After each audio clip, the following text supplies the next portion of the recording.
What's up guys, Jeff Cavalier, ATHLEAN-X.com. So today I'm going to show you how to grow bigger muscles in just 22 days. And I guarantee what I'm going to show you here is going to work today.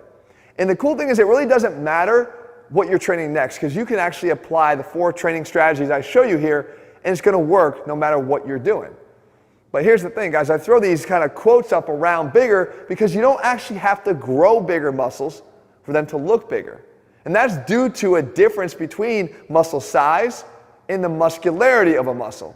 Now I'll get to that in a second, but that's actually good news because we know it would actually be pretty damn challenging to try to grow bigger muscles that quickly in 22 days, especially if you had a lot of training experience. Right? The longer you've been training, the slower those gains are to come. But even in the case of, let's say, Jesse, who has certainly made some impressive gains, but no matter how many gains he makes, he's never going to look like Thor Bjornsson. We're not talking about the same genetic makeup. But that's okay because, we love Jesse. There's nothing wrong with that. But it does give us some optimism in that we do have some strategies that will allow us to overcome the fact that those might be difficult to come by, those strict size gains, because we can rely on that difference between size and muscularity. So what are we talking about there? Well, we're talking about the difference between, let's say, here, the size meaning the overall circumference, and then the resting tone and what it looks like here when it's not even really flexed or contracted. You can see that my arm actually has some good tone to it, resting tone even when I just stand. And that has to do with the excitation of a muscle, right? How much nervous system activation there is of a muscle at rest. We actually see this, unfortunately, in the world of PT in hypertonic states when we talk about kids with cerebral palsy, right? They're hypertonic, their muscles are firing too much without the ability to really relax. Well, we're talking about degrees of that. How much excitement is there in your muscles at rest? And you see, this is not just about body fat and differences in body fat, because someone will say, no, it's just that one guy's leaner or you're leaner than somebody else. No, you can actually see here, guys, in the comparison of my pictures over the course of 10 years, I actually didn't change that much in terms of body weight, talking about a pound or 2 up or down. And same thing with my body fat. My body fat has always been consistently pretty low. It's the fact that the same strategy I'm going to show you here today, actually out of necessity a lot of times, were implemented into my training that have made a lot of the differences that you see. They're actually very, very helpful when you apply them to the right series of exercises, the accessory movements, while you still work on your foundational training. So what are we talking about here? Well, we're talking about applying some principles. And the very first principle is one that literally did come out of necessity because of the issues I had with my shoulder dating back to my Met days, and that is you have to make sure that you're muscling up the weight and not momentuming up the weight. We know that's not a word, but it fits. And the fact is, what do you do when you lift? You can see me doing shoulder raises here. I can tell you that back then, when my shoulders were this size, that all I was focused on was trying to progressively overload, do my overhead training, and even when I was doing some of my accessory lifts like the shoulder raises, just swing the weights as much as I could, just to get them up. And I learned a very important lesson here, and that was, out of necessity, I had to lighten the weights. But because I lightened the weights, I went slower. I took away the momentum. I was no longer swinging the weights up. I was no longer bouncing at the bottom. And what happened was actually pretty interesting. My delts grew, and they grew pretty significantly. And that's because the muscles probably for the first time in their life were undergoing a lot more tension than they ever had. Even if I was using heavier weights, the delts themselves were being kind of shut out of the equation by the momentum. So if you can start to take the exercises that you're using and try to eliminate momentum as often as possible, you're going to see muscularity increase dramatically, and it doesn't take that long to happen because, again, this is a neurological thing. We can neurologically awaken this connection that we have with our muscle to become more heightened at rest, and that's a good thing. And we move on here because there's more principles. The second thing I want you to do is not just concentrate on moving the weight from A to Z, but instead enjoy that journey from B through Y. And that's a big difference.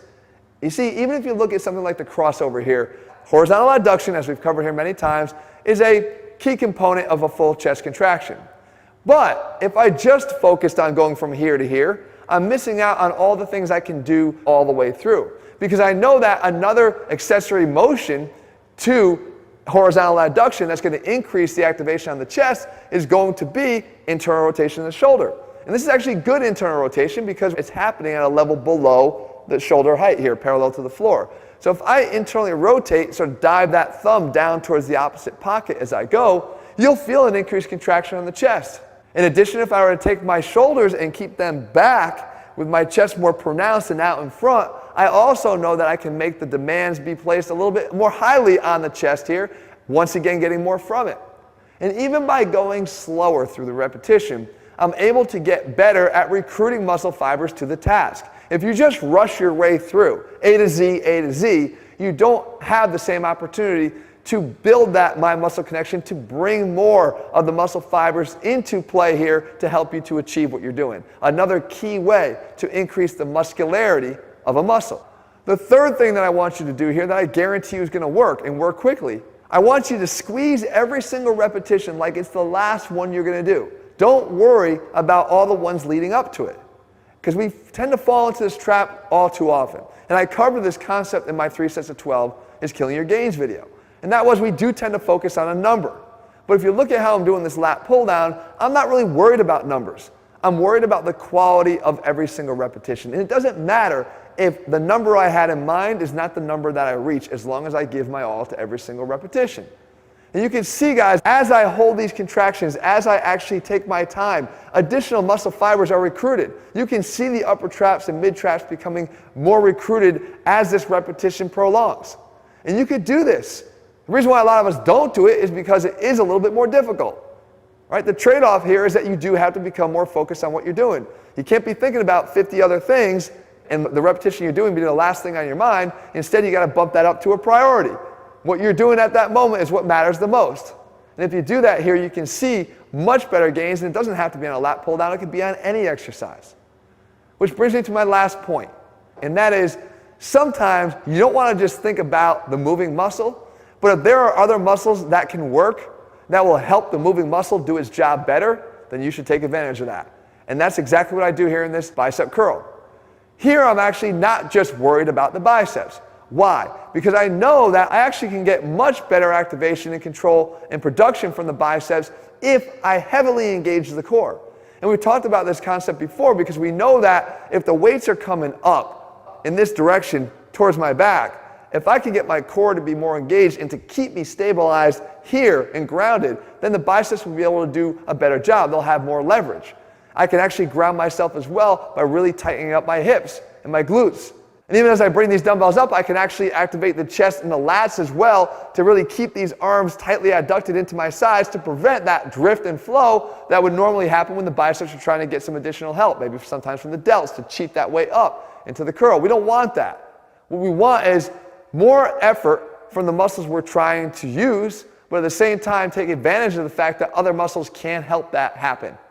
The fact is, guys, all of these techniques can be applied to a lot of different exercises. But yes, they do require a little bit more focus, and yes, they do require a bit more work. But guess what? They work, and they work every single time. And when that muscularity increases, the appearance of the muscle will dramatically change. It doesn't have to grow in size to have a change in appearance. And you probably have friends who have these differences, and you're always wondering, why do my muscles feel kind of soft and theirs always feel sort of like a rock? The fact is, we can increase and we can change the resting tension of our muscle. We just have to be more focused on doing that, and it works imperfectly without having to sacrifice your overall strength training and the goals that come from your foundational lifting. So guys, I hope you found this video helpful. If you did, make sure you leave your comments and thumbs up and let me know what else you want me to cover. I'll do my best to do that for you. And if you haven't already done so, guys, make sure you subscribe and turn on your notifications. And if you're looking for programs, guys, where we lay this all out and I show you how important these concepts are, this is part of putting the science back in strength to the complete picture of training. It's not always just about pushing weight. Sometimes it's about controlling it as well. We need to have the perfect blend and mix of all of them. All of our programs demonstrate that, and they're all available over at ATHLEAN-X.com. All right, guys, I'll see you back here again in just a few days.